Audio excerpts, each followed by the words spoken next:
My friend Gray asked me to make a video about the difference between like pan watercolors and tube watercolors, and I realized that I don't really notice a difference really, um, except maybe in the way that I use them. Um, so this will be an experimental journey for me as well, and I'm going to be doing one with just the pan watercolors and another with tube watercolors. Yeah, let me get this positioned and everything, and then we'll get started. So hopefully this won't be too shaky or anything.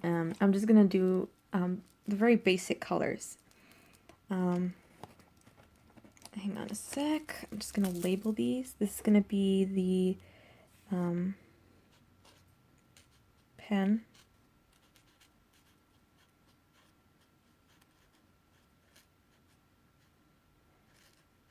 I almost misspelled that on camera.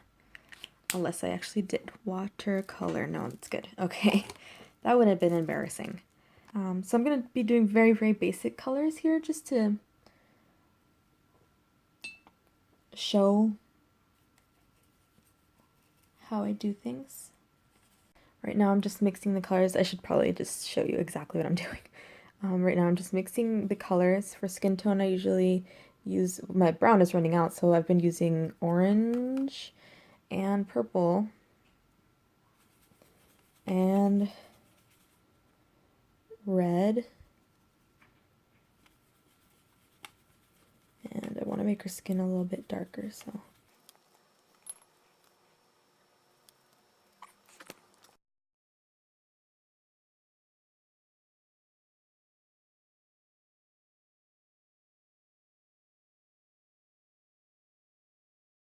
So I'm doing kind of a sloppy job.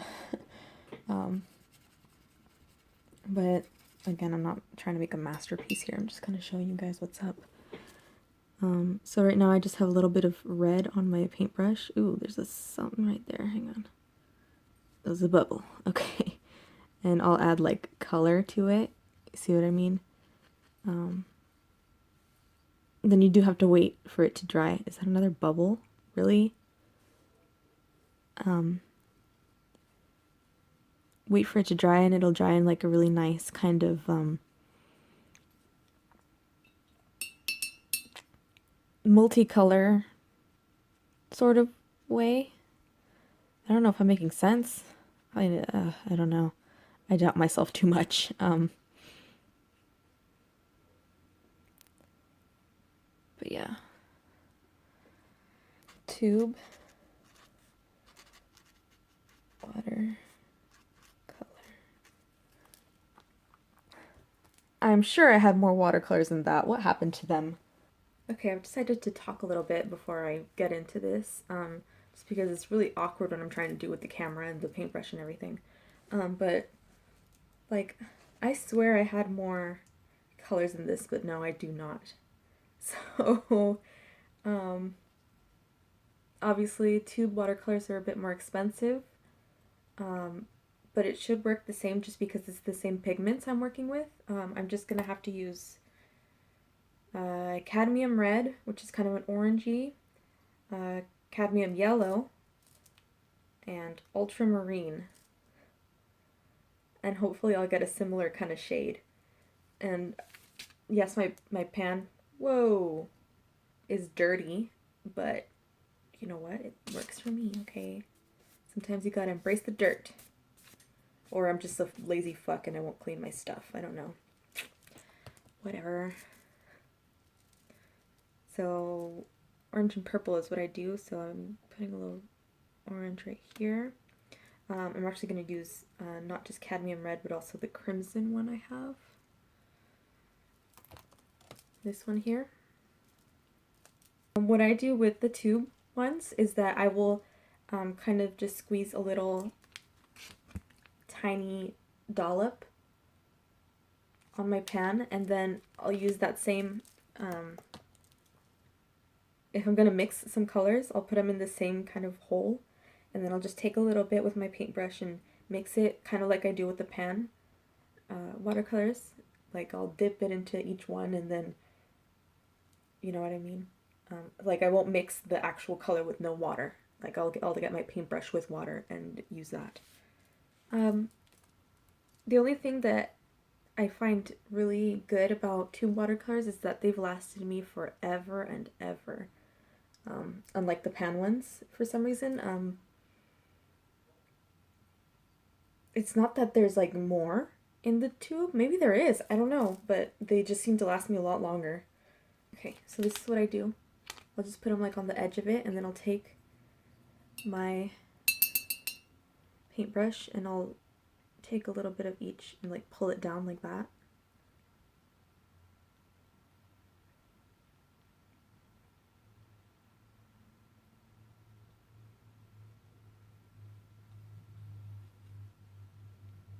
And right now I've pulled about an equal amount of each, except for the blue, just the tiniest bit of blue. And see, I have like this really nasty murky color. I'm gonna add more red to it, so I'll just pull down more red. I hope this is on camera, I'm not sure. That looks okay. It's just a little bit really thickly pigmented, so I'll grab a little extra water and just drop it in there. And yeah, that seems okay. Let's try it out.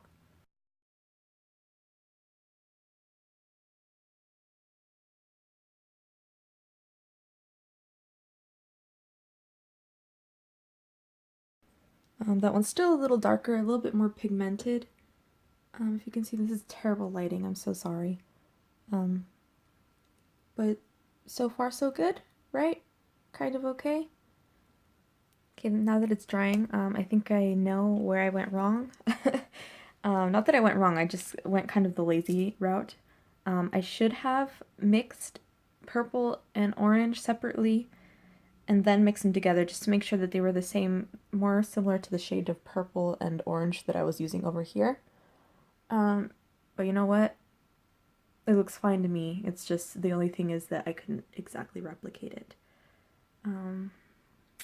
Which wasn't the point. It's not the point of this video. Okay, back to the point of this video. Important tips. Definitely get something to mix your colors in, whether it be an actual little palette thing or the lid of the watercolors. It's what I've always used. Yeah, where was I? I was waiting for this to dry. Okay. Let's continue on with the hair. Let's give her like colored hair. And just by the way, I'm using the exact same brush for everything. I'm just using one brush in this video. Let's give her purple hair. So, straight purple. It's dirty. I don't know if it's contaminating my results, but it probably is, and I suck, and I'm sorry.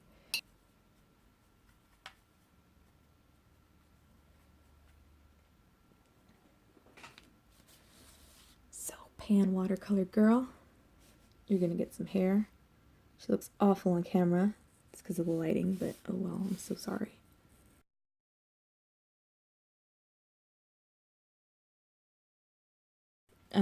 Oh, that's another important tip sort of thing for watercolor. Paper is pretty important. It's not just about the quality of the watercolors. If you're, for example, painting on printer paper, yeah, that shit is not going to work. It's just going to warp and get horrible, but also I don't like painting on anything too fabric-y or cottony feeling because like I said, I rub it off. I kind of just over friction the paper and it'll start rolling off like in little pieces. So I have to have specific like multimedia paper for my particular watercolors. And yeah, I'm so glad I got some for Christmas. Whole brand new sketchbook of multimedia paper. It's awesome. Okay, this time I'm gonna be good and actually mix. Well, it's easier this time, obviously. I'm just doing purple. So that's the crimson I have and the ultramarine. And her hair is a little bit more, I think, on the blue side than the red or pink. So you also have to keep that in. Well, you don't have to. I'm just doing it right now because I'm trying to match the color of the other one. So I have them right here. And I'm just going to use a lot of blue. Just gently kind of pull it out. And some red. Oop, too much, too much.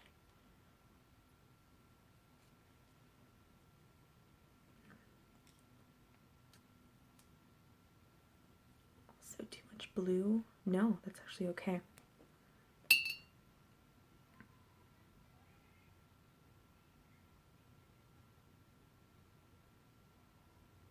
Okay, let's try it out.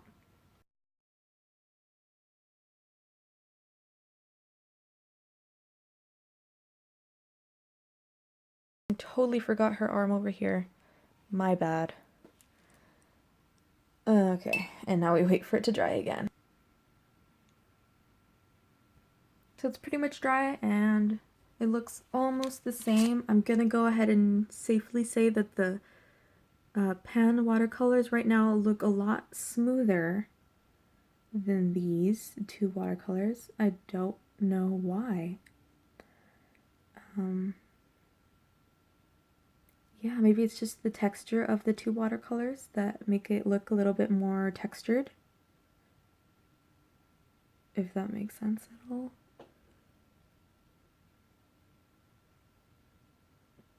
And yeah, I mean, they both look good. They just look a little different. Sometimes I like the textured look, actually. Yeah. Well, so far these are looking terrible, if I do say so myself. I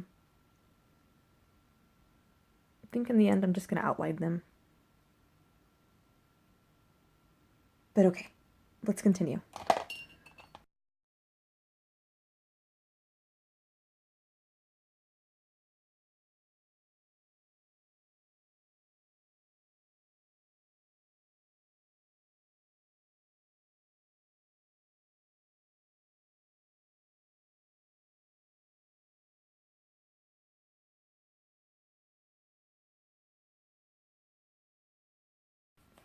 Basically, I think I can just end this here because I did pretty much everything except the details.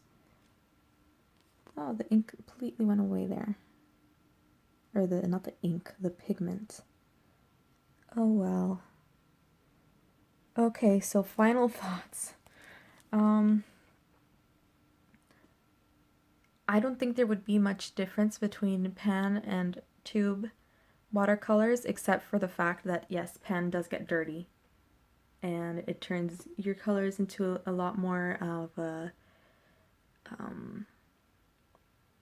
I don't want to say murky because that has such a negative kind of connotation to it, but yeah, murky in a neutral kind of way. Like sometimes murky works because it'll bring the whole piece together. I know of some artists who like never wash their mixing palettes ever just because they like to have that little bit of color similarity, or I don't know, a kind of cohesion to the drawing.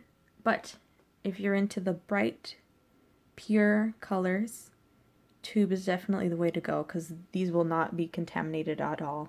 You only like dump out a little bit at a time. I went a little crazy there on the yellow.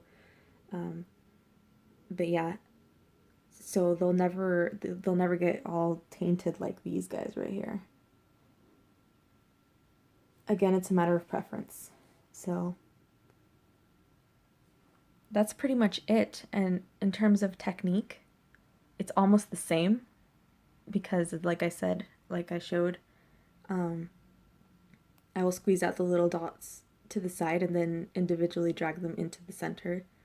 And that way I control exactly how I'm mixing them and stuff. I don't know if some people will take like a dry watercolor brush and mix them together like that. I'm sure that's a way to go, but I like having that bit of control, especially in a case like this where I was trying to match the colors. Yeah. Another thing, when you pick up color from the dots that you put down, the pigment is going to be a lot stronger on the page than picking it up straight from the pan. Just because you definitely need water for the pan, and these are already kind of liquidy, so it comes up a lot more, if that makes sense. So yeah, that's it, I guess. There's not much I can say. I guess it was good that my pan colors were dirty, so I can show you exactly what I meant by that murkiness that happens. Damn it, if anyone has a better word than murky, because I like the way it looks. It's almost like cohesive, a cohesiveness that comes with having a dirty palette. But I also really like how this one turned out, just because, like, look at the eyes, are so bright and stuff. And just for funsies, right after I sign off, I'll show you what, after I'm done outlining and stuff, just because I cannot leave them like this. It's almost a compulsion. But yeah, thanks for watching, guys. I'll see you in the next one. Bye!